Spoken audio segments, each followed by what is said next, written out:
आज के वीडियो में हम राज्य की कार्यपालिका के बारे में कुछ जानने का प्रयास करेंगे। राज्य की कार्यपालिका में सर्वप्रथम स्थान किसको मिला है? तो सर्वप्रथम स्थान की बात अगर हम देखते हैं तो हम राज्यपाल की बात करेंगे कि राज्यपाल की नियुक्ति कैसे होती है, राज्यपाल क्यों चुना जाता है, उसका क्या कार्य है, राज्यपाल किस तरीके से कार्य को करता है। राज्य की कार्यपालिका के अंतर्गत हम राज्यपाल के बारे में अध्ययन करेंगे। संविधान के भाग 6 में राज्य शासन के लिए प्रावधान किया गया है।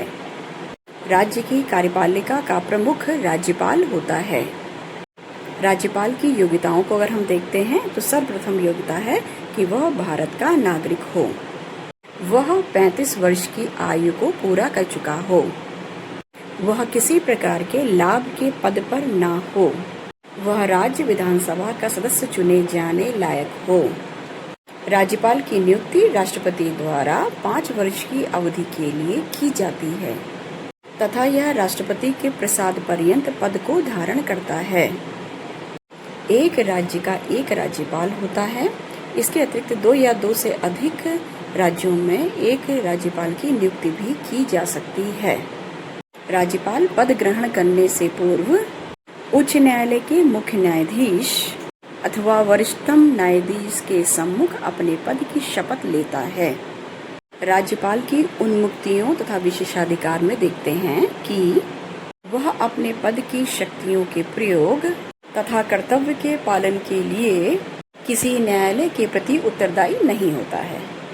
दूसरा, राज्यपाल की पदावधि के दौरान उसके विरुद्ध किसी भी न्यायालय में किसी भी प्रकार की आपराधिक कार्यवाही नहीं प्रारंभ की जा सकती है। जब वह पद पर हो तब उसकी गिरफ्तारी का आदेश किसी भी न्यायालय द्वारा जारी नहीं किया जा सकता है। राज्यपाल का पद ग्रहण करने से पूर्व या पश्चात उसके द्वारा किए गए कार्य के संबंध में सिविल कार्रवाई करने से पहले उसे 2 माह पूर्व सूचना देनी पड़ती है। राज्यपाल के कार्य तथा शक्तियों के बारे में अगर हम बात करते हैं तो पहला है कार्यपालिका संबंधी कार्य, दूसरा है विधायी कार्य, तीसरा है वित्तीय अधिकार, फोर्थ है न्यायिक अधिकार। कार्यपालिका के कार्यों में देखते हैं तो राज्य के समस्त कार्य जो कार्यपालिका के कार्य हैं वो राज्यपाल के नाम से ही जाने जाते हैं। राज्यपाल मुख्यमंत्री को तथा मुख्यमंत्री की सलाह से उसके मंत्रिपरिषद के सदस्यों को नियुक्त करता है तथा उसे पद तथा गोपनीयता की शपथ दिलाता है। राज्य के प्रशासन से संबंधित सूचनाएं वो मुख्यमंत्री से प्राप्त करता है।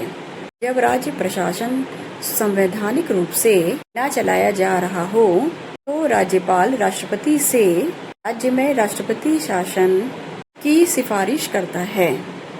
राष्ट्रपति शासन के समय राज्यपाल केंद्र के अभिकर्ता के रूप में कार्य करता है।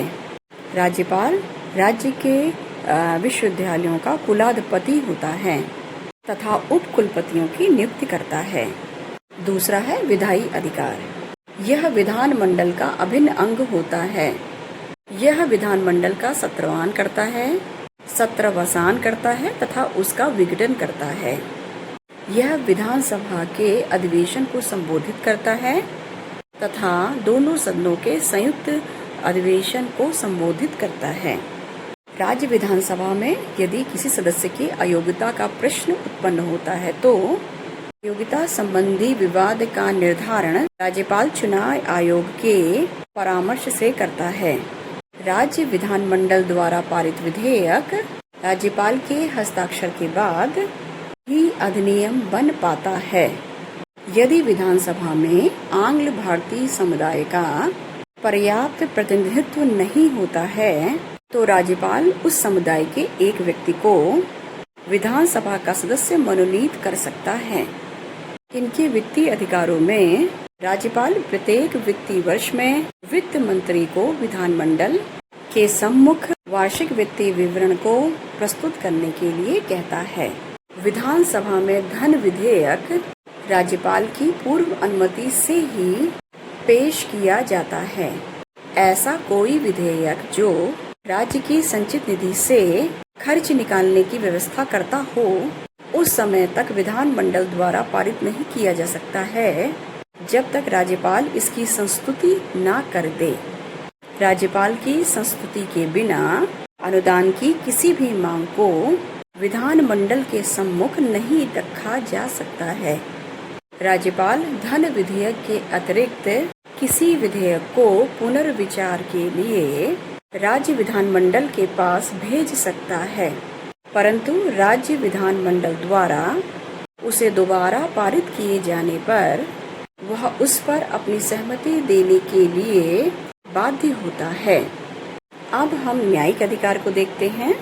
राज्यपाल को उस विषय संबंधी जिस विषय पर उस राज्य की कार्यपालिका शक्ति का विस्तार है, किसी विधि के विरुद्ध किसी अपराध के लिए सिद्ध दोष ठहराए गए किसी व्यक्ति के दंड को क्षमा, उसका प्रविलंबन, विराम या परिहार करने की अथवा दंडादेश के निलंबन, परिहार या लघुकरण की शक्ति प्राप्त है।